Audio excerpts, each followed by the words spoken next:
There's a moment in investing that feels like the rules change overnight. It's not when you hit 100,000. It's not when you finally max out your retirement account. It's a random Tuesday when you open your brokerage app and realize your portfolio just moved more in a day than you've been able to save in months. And that's the moment you quietly enter a different class. Because up until then, your progress is mostly you, your discipline, your deposits, your sacrifices. But after that moment, something else starts doing the heavy lifting: compounding. In this video, I'm going to show you the exact moment that shift happens, how to calculate your personal crossover point in about 30 seconds, and what you should start doing differently once your portfolio's growth is consistently bigger than your contributions. If you like calm, real-world money guidance without the hype, hit like and subscribe. Now let's talk about the two engines that drive every wealth journey, and the moment one of them takes the wheel. Section 1. The two engines. Nobody separates. In every investing journey, there are two engines running at the same time. One is loud. You feel it every month. That's your contributions. The money you deliberately move from your paycheck into investments. It's the part that requires effort. It's the part that forces trade-offs. It's the part that makes you say no to things now, so future you can say yes. The other engine is quiet, almost invisible. That's compounding. It's the market doing what it does over long stretches of time. It's the small gains stacking on top of old gains, even while you're busy living your life. Early on, it's honestly a little insulting. You check your account and it's up a few $100 and you're like, that's it. And here's the problem. Most people talk about investing like it's one engine. Like the whole game is just save more, invest more, repeat. That advice works, but it misses what actually happens as your portfolio grows. Because in the beginning, contributions are the whole story. Not most of it, almost all of it. If you're putting away real money and your portfolio is still small, your deposits are the growth. Compounding is there, but it's not impressive yet. It's not carrying anything. But those two engines don't stay equal. Your contributions are powerful, but they're capped by your income and your life. There's only so much you can add each year without breaking your lifestyle. Compounding doesn't have that ceiling. As the portfolio gets bigger, it scales without asking you for permission. And eventually, you hit a point where the engines swap roles. You go from pushing the machine forward to the machine pulling you forward. That swap is the class change. Not because you became a different person, but because the math underneath you changed. Section 2. The crossover point. Defined in one sentence. It's when your portfolio's annual growth becomes bigger than what you contribute in a year.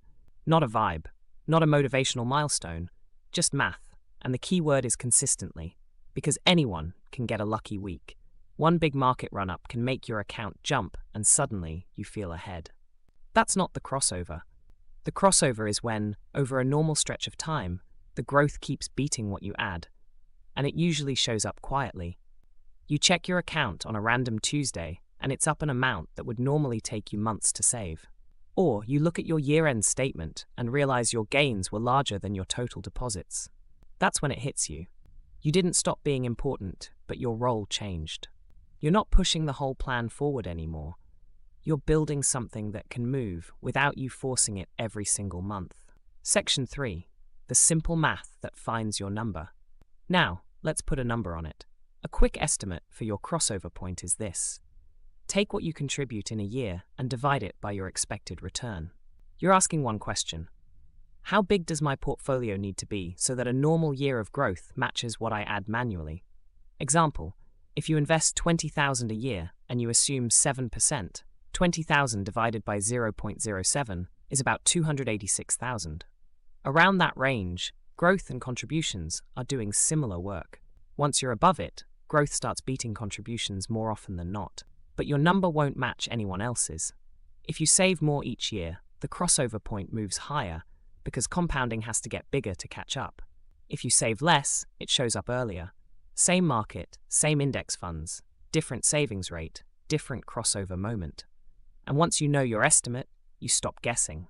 You can look at your balance and tell whether you're still the main engine or whether the portfolio is starting to pull its own weight.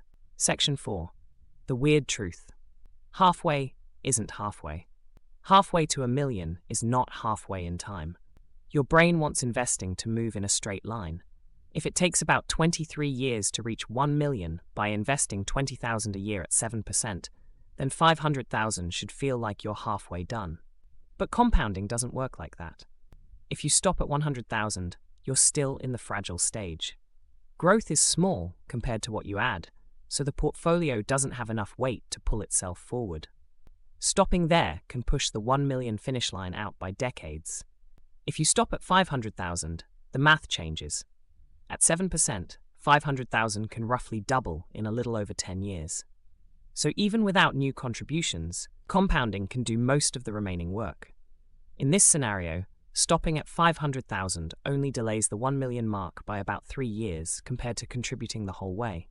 That's the real takeaway. Early on, your progress depends on what you add. After critical mass, progress depends on staying invested long enough for time to do its job. Section 5. You're in a different class because your bottleneck changes. After the crossover point, your bottleneck changes. Before, it's your savings rate, how much you can add each year. In that phase, your deposits drive most of the progress, so consistency is the whole game. After, it's behavior and risk. When your portfolio is doing more of the work, the biggest danger is messing up the base. Panic selling, chasing hype, concentrating too much, or letting lifestyle creep eat the margin. This is where people get stuck. They keep acting like every dollar is life or death, even though the math has shifted. The better question becomes, what's the smartest use of flexibility now that compounding is carrying more weight?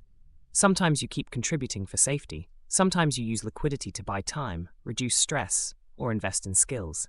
Either way, the job changes. You're not just pushing anymore, you're protecting and steering. Section 6. The coast moment, when the pressure actually comes off. Crossover is when your portfolio's growth starts beating what you contribute. Coast is different. Coast is when you've built enough invested today that even if you stop adding money, compounding should still carry you to your retirement target by the age you picked. To find it, you start with the finish line. How big does your portfolio need to be at retirement for your plan to work? Once you have that target, you work backward and ask, how much would I need right now for time to grow it into that number? That's why coast is so dependent on the clock. If you're 30 years away, the market has decades to compound. If you're 10 years away, you need a much larger base because there's less runway. And the best way to think about coast is optionality.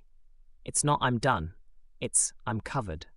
You can ease up on contributions without feeling reckless.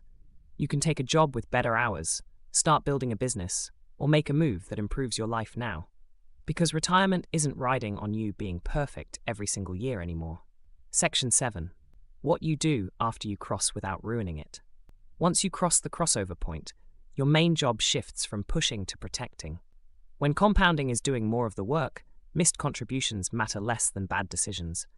So stay invested through rough years. Don't panic sell when the headlines get loud. Don't turn your portfolio into one big bet out of boredom.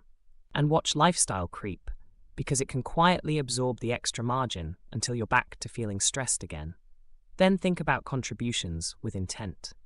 Instead of automatically trying to invest more, ask what your next dollar is for. Is it to build safety and margin? Is it to shorten the timeline?